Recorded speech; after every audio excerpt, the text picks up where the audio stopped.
This module introduces the Flight Management Computer, or FMC. The FMC, when coupled to the other components shown here and other onboard systems, forms an Integrated Flight Management System, or FMS. The FMS provides automatic roll, pitch, and thrust control to manage the aircraft's lateral navigation and vertical navigation flight path. The FMS also provides HSI map displays. The heart of the FMS is the Flight Management Computer. Actually, there are two FMCs, a left FMC and a right FMC. Each FMC displays information on the respective CDU. The pilots communicate with the FMCs through their respective CDUs, the captain through the left CDU, and the first officer through the right CDU. Now you should know that entries made to either FMC are cross-linked to the other FMC, so that only one pilot makes an entry, but the data is displayed in both CDUs. With the nav selector in the normal vertical position, one FMC is designated the master FMC, and the other is the slave. The left FMC is usually the master. However, the right FMC is the master when the right autopilot is in command. The right FMC is also the master if all autopilots and the left flight director are off, and only the right flight director is on.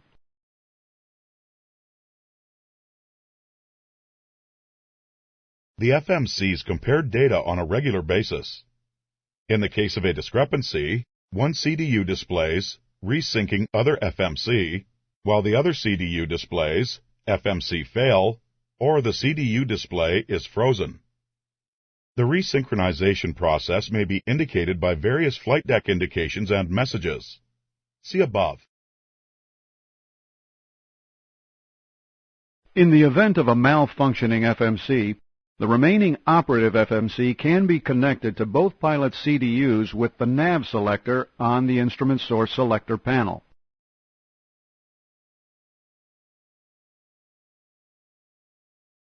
Actual route information to the FMCs can be uplinked, stored, or manually input by the crew. Normally, route information is uplinked, but in training, you'll be required to manually input the navigation route and flight performance data before each flight. The FMC preflight requires data entries on a number of CDU pages as depicted. The normal FMC power-up page is the ident or identification page. If the ident page is initially not displayed, pushing the init ref key will display a CDU page that contains an index prompt at 6 left. Pushing the line select key opposite index will display the init ref index page, which has a prompt you can press to go to the ident page. The ident page contains a number of items that need the pilot's attention. The most important item being line 2 right, which contains the effective date range of the active navigation database. The effective date range should contain the current date. On the ground, the active navigation database can be replaced with the inactive database, which is displayed in line 3 right. To do this, press the line select key adjacent to the desired database to move this data into the scratch pad, and then press line select key 2 right to move it to the active line 2 right.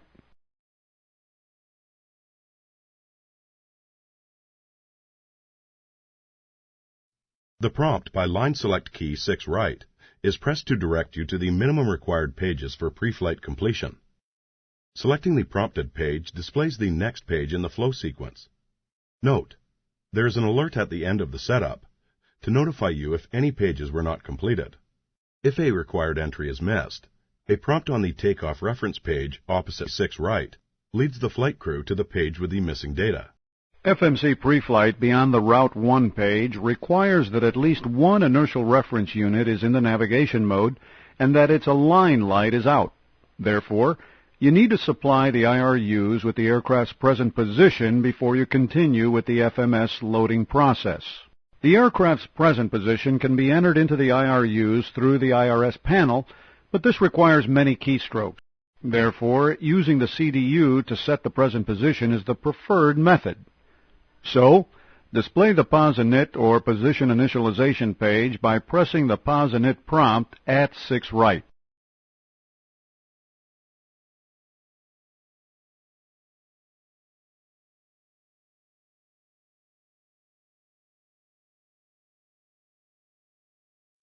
The Position Initialize page contains in line 5 right a set of boxes labeled Set IRS Position.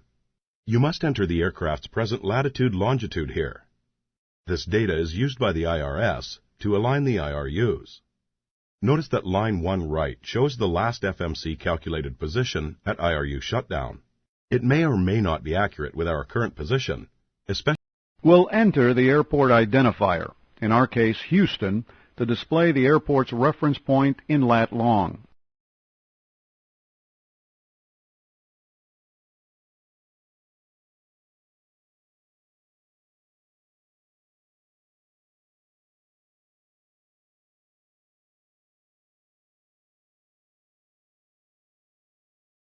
To be more specific, a gate entry in line 3 left of C30 is even better. After the gate is entered, its lat long is displayed in line 3 right. You should move this specific lat long to the Set IRS Position boxes in line 5 right.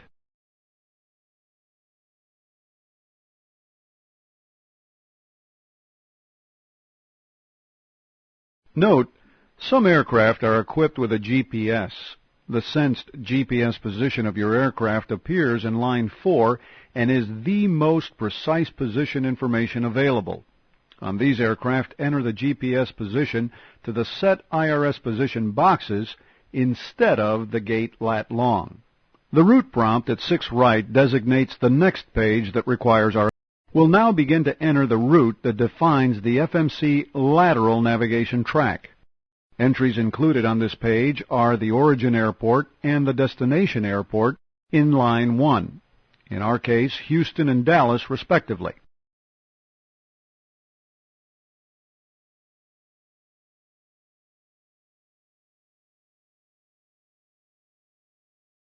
Enter the flight number without any leading zeros. The FMC sends the flight number to both left and right ATC transponders for the Mode S Flight ID function.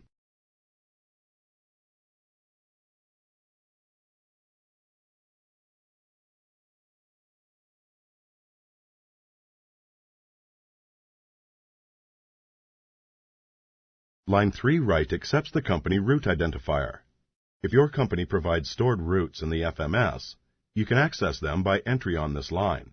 This feature saves you from manually entering the route. If the operational flight plan has a route specified, you can enter it here.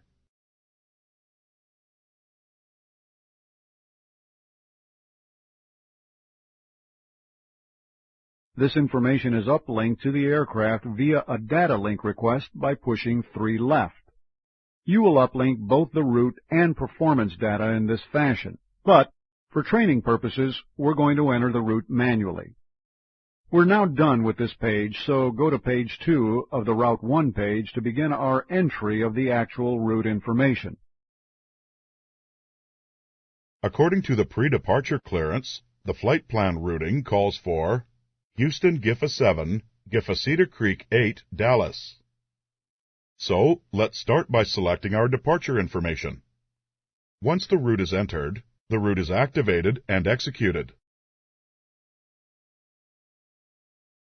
Now, since we've previously inserted an origin and destination, On the left side of the page under SIDS, we see those airports available for selection. Pushing line select key 1 left selects the Houston departures and displays the Houston departures route 1 page. On the left side of the page under SIDS, we find the GIFA 7 departure procedure. Pushing the adjacent line select key selects this departure, and Select is displayed next to it. The HSI with the HSI mode selector in the map or plan mode displays a broken blue line from the Houston VOR to the GIFA intersection. In our case, GIFA is displayed as a waypoint. The line remains this color until the route is activated. You should always check the color of your display to determine if a route is merely selected or if it is active, magenta colored. The departure starts at the Mont waypoint and extends via the humble VOR 358-degree radial to GIFA. In our example, there is no transition available for this departure. This is a very short flight. Therefore, our routing transitions from the GIFA 7 departure directly into the Cedar Creek 8 arrival. In this short flight example, you will not have to enter waypoints or airways, but you can directly select the arrival for Dallas.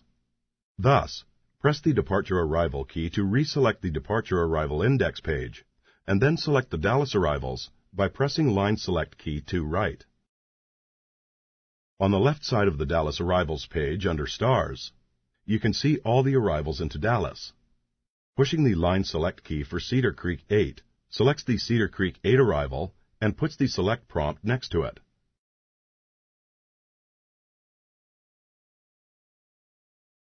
After the arrival has been selected, the display of all other arrivals goes away, and all applicable transitions under the Cedar Creek 8 designation are instead displayed. For our flight, select the Cedar Creek transition. According to preliminary information, using Dallas TAFs, METARs, and ATIS, we can expect to land on runway 17 left. Therefore, while on the Dallas arrivals page, select the ILS 17 left with its transition rivet to complete our routing. The HSI now displays an extension of the broken blue line from GIFA to Dietz, and a blank space between Dietz and the ILS 17 left outermost waypoint of Rivet.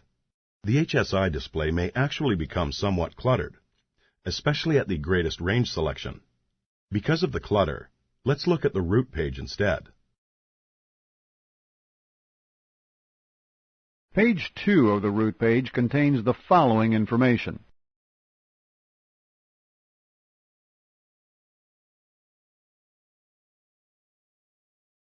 Page 2 of the route pages contain a discontinuity between GIFA and Cedar Creek, as indicated by the route discontinuity statement. We will close up the discontinuity on the legs page. The discontinuity can be closed on this page or the legs page.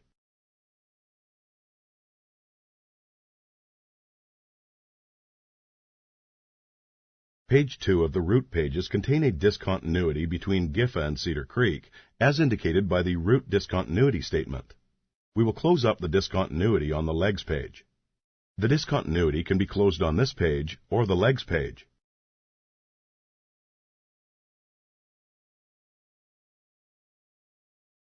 Let's go to the Route 1 legs page by pushing the legs key. The legs pages display the route segments in greater detail and make it easier to solve the discontinuities. Now, when we selected the GIFA 7 departure and the Cedar Creek 8 arrival, the FMC doesn't know what routing we want between the departure and the arrival. So the FMC creates a route discontinuity, in this case, between GIFA and Cedar Creek.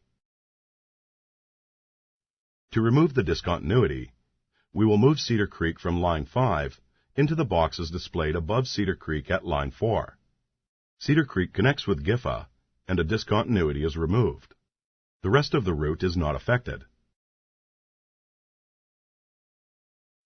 Notice the legs page listing of the individual waypoints that constitute the Cedar Creek 8 arrival.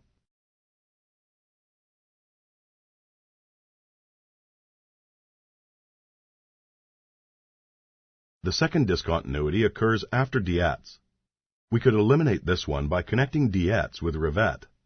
However, we will leave this discontinuity in place for two reasons. The arrival procedure ends at Dietz on a heading of 355 degrees, and the flight crew is supposed to expect vectors from that point to the final approach course. The landing runway may be different when the flight arrives at Dallas. Now note that if you close this discontinuity, the FMS will fly the route, and if you don't disengage the FMS operation, your aircraft could fly the approach without an ATC clearance.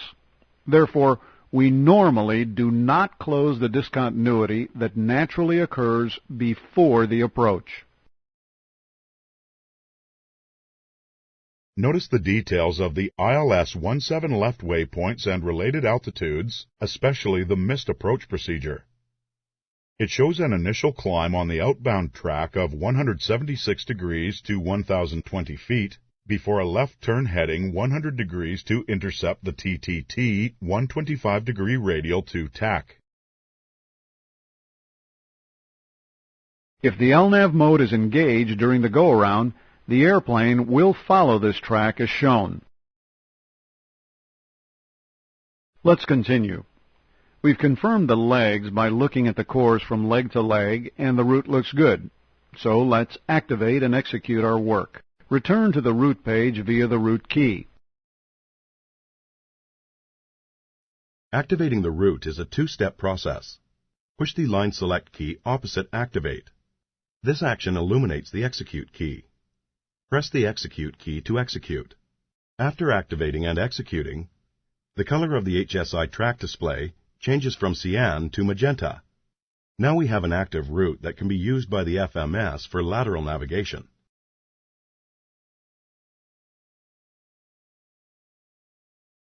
We've completed our route, but now we need to enter performance information for vertical flight calculation by the FMS. The next CDU page in the FMC initialization process is indicated at 6 right, the Perf Init or Performance Initialization page.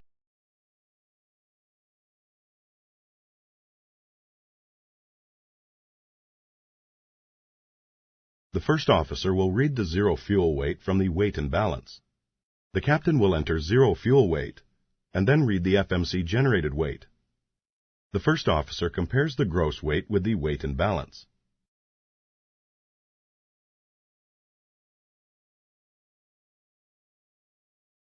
You should make entries to this page after all final information is received. Changes in performance data will cause the V-speed lines to blank, and you'll have to re-enter them all. So make the entries on the left side of this page before continuing with the right side. The delay of the V-speed entries for last reduces the chance of dumping the V-speeds.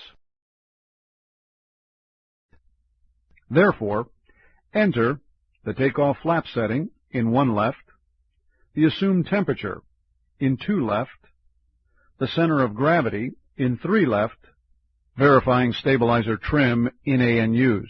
Check the takeoff runway and takeoff position in 4 left, the V-speeds in 1 right through 3 right.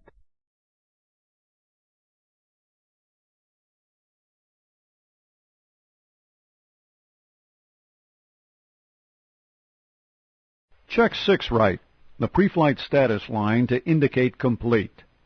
If complete is not displayed, the pre-flight page title that still requires entries will appear as a prompt for you to jump to in order to complete that particular page. In our case, no further entries are necessary. We're almost done. However, there is one page where an entry will aid the VNAV departure path. That page is the climb page.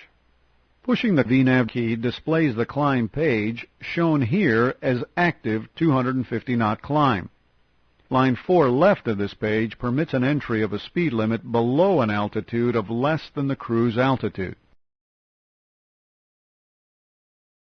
Valid entries for speed restrictions consist of a valid speed followed by a slash and a valid altitude. Valid altitude entries are standard altitude format entries that are at or above the current aircraft altitude and below the cruise altitude.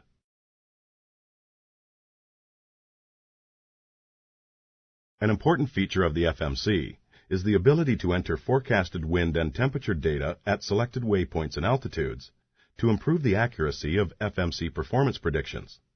VNAV performance is greatly enhanced by allowing the FMC to calculate more precise step climb points along the route of flight. En route winds are loaded into the FMC only after the route has been activated and executed. The wind page provides for entry of forecasted winds and temperatures at specified altitudes for each flight plan waypoint. Data can be loaded manually or uplinked to the aircraft. The wind page can only be accessed by selecting the legs page, then selecting route data at line 6 right. Wind page prompts for each waypoint display at lines 1 right through 5 right, and when selected, allows access to the wind page associated with that waypoint. A W appears next to the wind page prompt to indicate entered wind data. Note: wind data entry at one waypoint propagates to all subsequent waypoints until a new wind data is entered at a down-track waypoint. Altitudes display in ascending order. The first entered altitude displays at line 4 left, while additional altitude entries display at 3 left, then 2 left, and finally 1 left. Dashes display along the right side of the CDU for wind direction and speed entry. If all 4 lines have data, and new data is to be entered, then one line will need to be deleted by selecting the Delete key, then the desired line left select key. An outside air temperature can be entered for any one altitude at line 5 right. This entry is optional, but is very useful if a temperature inversion occurs at a specific altitude. After entry, all entered wind altitude temperatures are based on a standard lapse rate from the entered temperature at line 5 right. Some aircraft are equipped with data link capability, which allows two-way data communications between the FMC and airline operations.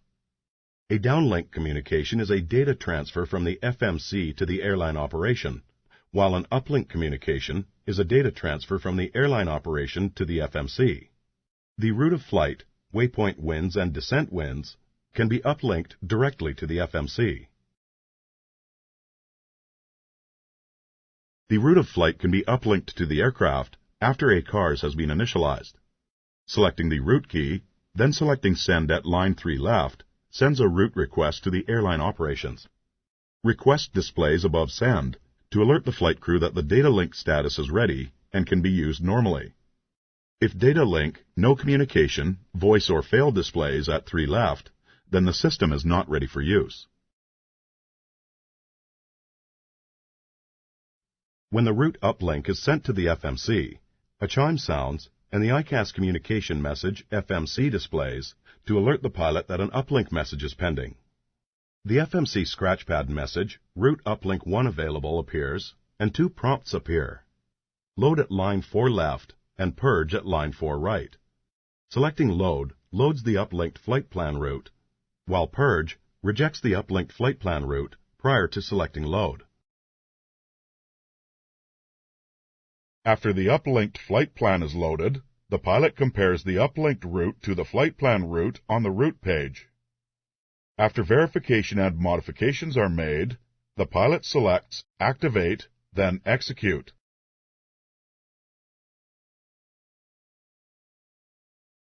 En route winds can be uplinked directly to the FMC. After selecting the legs page, select route data at line 6 right, then the wind data request prompt at line 6 right. This action sends an en route wind request to the airline operations.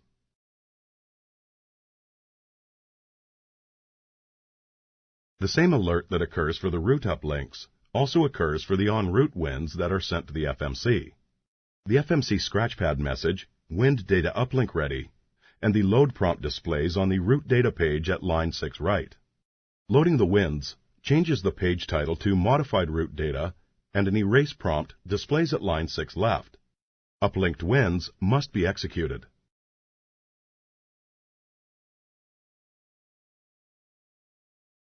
Shortly after the en route winds are loaded into the FMC, the descent forecast winds are uplinked to the FMC. Again, the same alerts occur as for the other uplinks. The scratchpad message, Descent Forecast Uplink Ready displays, and the load and purge prompts display at line 6 left and 6 right, respectively. Loading of descent winds will not cause the execute light to illuminate. Purging the descent winds rejects the uplinked winds prior to loading. This completes the FMC data entry. Lateral or LNAV and vertical VNAV flight path information is now displayed on the HSIs, ADIs, and the CDU pages. Window. The tower takeoff clearance is CPAT 76. Winds are calm. After takeoff, left turn heading 120 degrees. Maintain 4,000 feet. Cleared for takeoff runway 15 left. Set heading 120 in the heading window. The roll guidance will remain in heading hold after liftoff until heading select activation at 400 feet above ground level. Until then, Flight Director roll commands will maintain the ground track existing at liftoff. After established on a heading of 120, radar vectors will further guide the airplane's lateral flight path until turned on course to GIFA. Takeoff is a Flight Director only mode.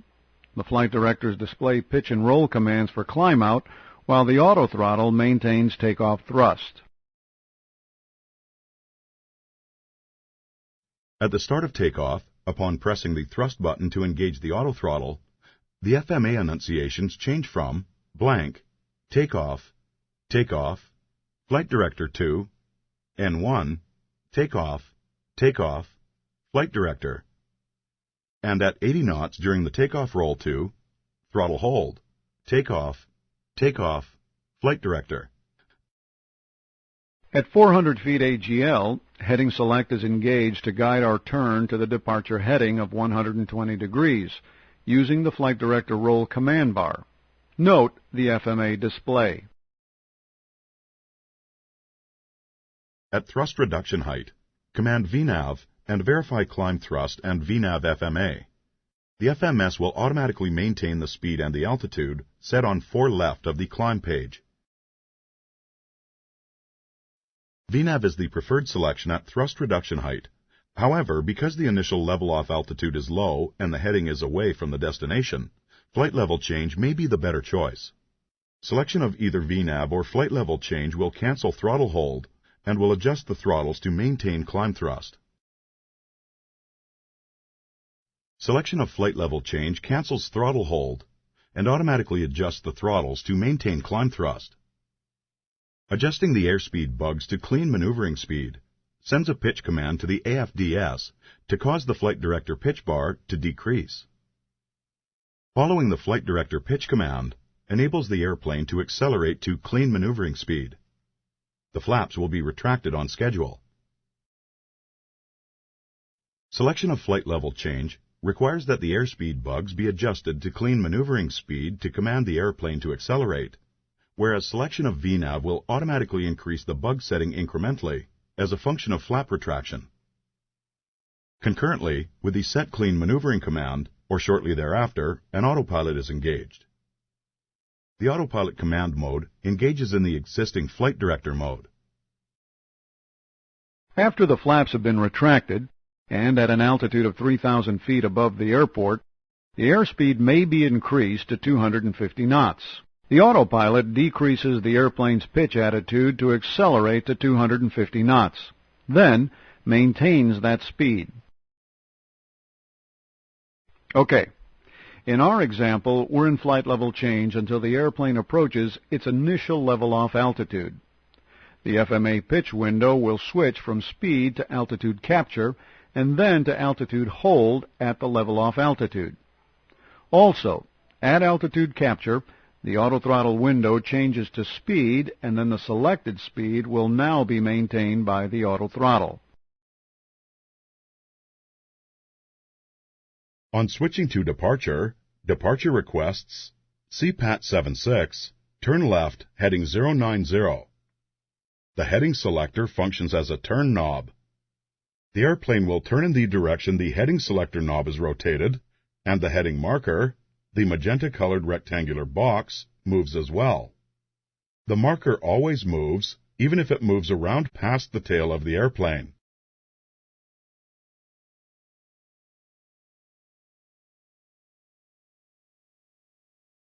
Departure further requests CPAT 76, maintain 8,000.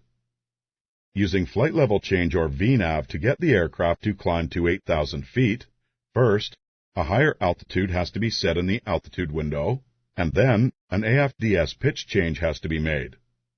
We use flight level change. Pushing the flight level change switch causes the AFDS to engage in a flight level change climb.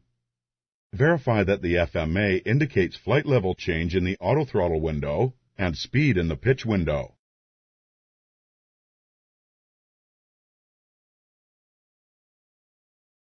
The autothrottle advances the throttles, and the pitch attitude increases as necessary to maintain the existing aircraft speed. Flight level change does not immediately demand full climb thrust like the selection of VNAV would, and is a better choice when climb clearance altitudes are small. Departure now requests CPAT 76. Turn left heading 330 to join the GIFA 7 departure flight plan route. Therefore, continue in heading select and set the heading to 330. The aircraft turns to 330 degrees. The HSI depicts the route segment from Buncow to GIFA and will be used to intercept and track the inbound course of 358 degrees to GIFA using LNAV. The LNAV switch on the MCP must be pressed to arm this mode. With LNAV armed, the FMAs should indicate as shown. LNAV appears in white, indicating that it is armed. Also, at altitude capture, the autothrottle window changes to speed, and then the selected speed will now be maintained by the autothrottle. Notice the magenta track line on the HSIs between Buncow and GIFA. It is your active route. Interception of this route is a function of the aircraft closure speed with the track. Upon interception of the magenta track, the LNAV mode causes the airplane to roll out on the track to GIFA, and LNAV replaces heading select in the engaged green FMA roll window.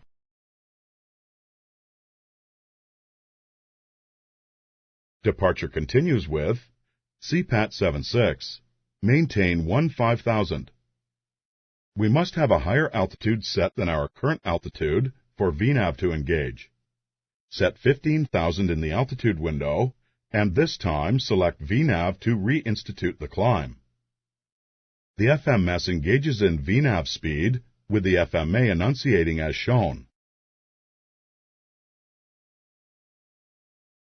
Notice in particular that when VNAV is selected, the speed window blanks. The selection of VNAV relinquishes aircraft speed control to the FMC. In this situation, the speed command bug indicates the VNAV command speed. Also, the CDU climb page, line 2 left under economy speed in our example, indicates the commanded FMS speed. As the airplane passes through 10,000 feet, the FMC computed speed increases automatically to econ climb speed.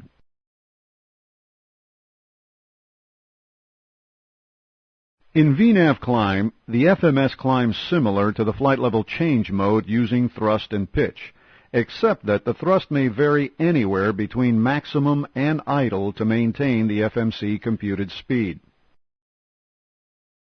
The pilot can change the VNAV command speed at any time. This can be done through an entry from the scratch pad to the respective line containing the speed information, or through a feature called Speed Intervention using the indicated airspeed Mach speed selector. To activate Speed Intervention, push the selector to open the speed window to the existing FMC speed. With the window open in the VNAV mode, the pilot can select a desired speed. Pushing the speed selector again closes the window and returns the speed control to the FMC.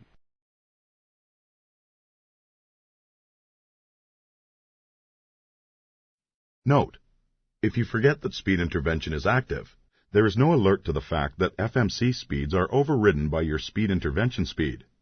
Speed Intervention continues until you turn it off. You know it is off if the speed window is blanked. As the airplane intercepts the HSI track to GIFA, LNAV becomes the active roll mode and the FMA now indicates as shown. Whenever the airplane levels off at an MCP altitude which is not in the FMC climb profile, VNAV altitude enunciates. To re-engage, you'll need to set a new altitude and reselect VNAV.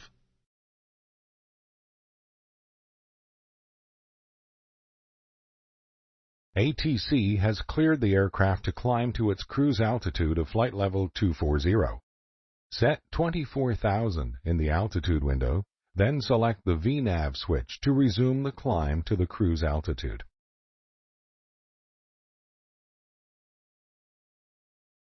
Top of climb, or TC, is indicated on the track line by a green TC.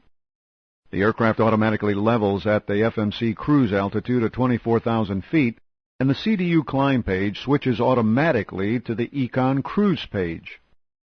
The FMS maintains Econ speed and flight level 240. Since we leveled off at our cruise altitude, the FMA enunciations are now shown.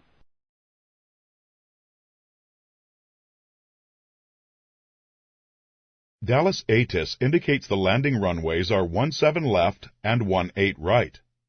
Approaching GIFA, CPAT 76 is switched to Fort Worth Center and is cleared for the Cedar Creek 8 arrival into Dallas. Cross Wards at 250 knots and 11,000 feet. Therefore, on the Route 1 legs page, insert 250/11,000 opposite Wards.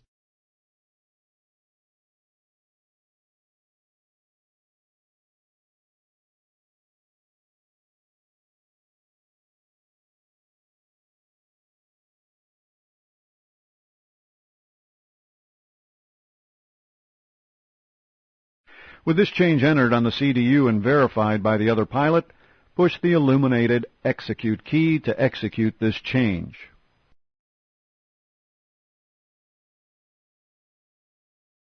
Now we are going to insert a speed constraint of 280 knots at Howdy.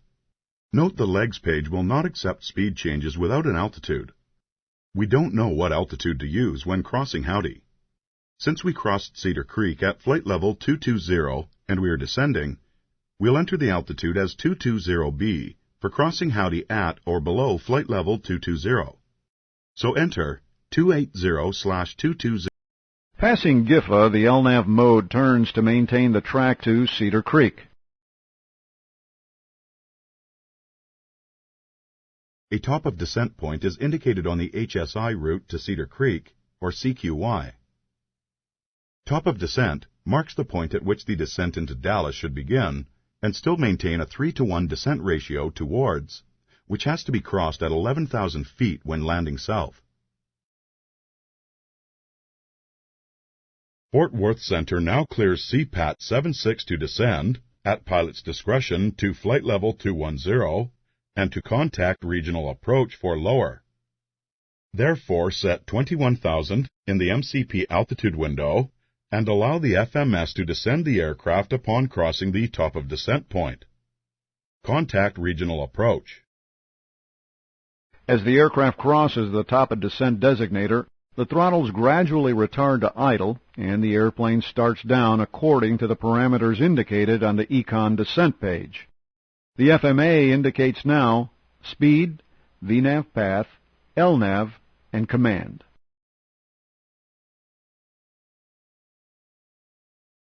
In addition, for descent, the HSIs present a path deviation indicator, or PDI, in the lower right part of the screen. The PDI behaves somewhat like the glide slope deviation indicator and can be used to gauge the aircraft's position on the FMC computed descent path. The center of the scale is the aircraft. The magenta diamond represents the VNAV path.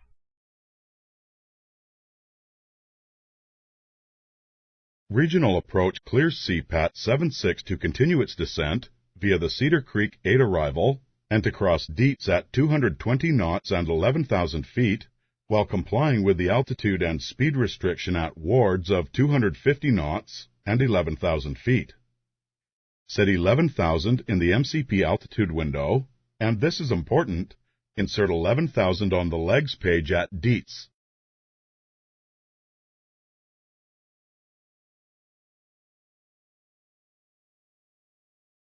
Notice that, without specifying 11,000 at Dietz, the FMS would be content on descending the aircraft to the VNAV path altitude at Dietz which was 10,250 feet, that was determined by the end of descent altitude at G. Bush, 2,300 feet.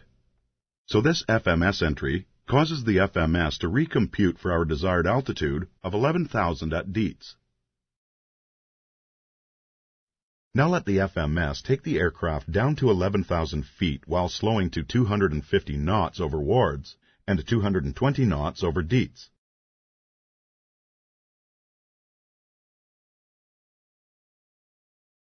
After crossing TAC, the FMS reduces the aircraft speed to 250 knots while descending to 11,000 feet to meet the Wards crossing restriction of 250 knots and 11,000 feet.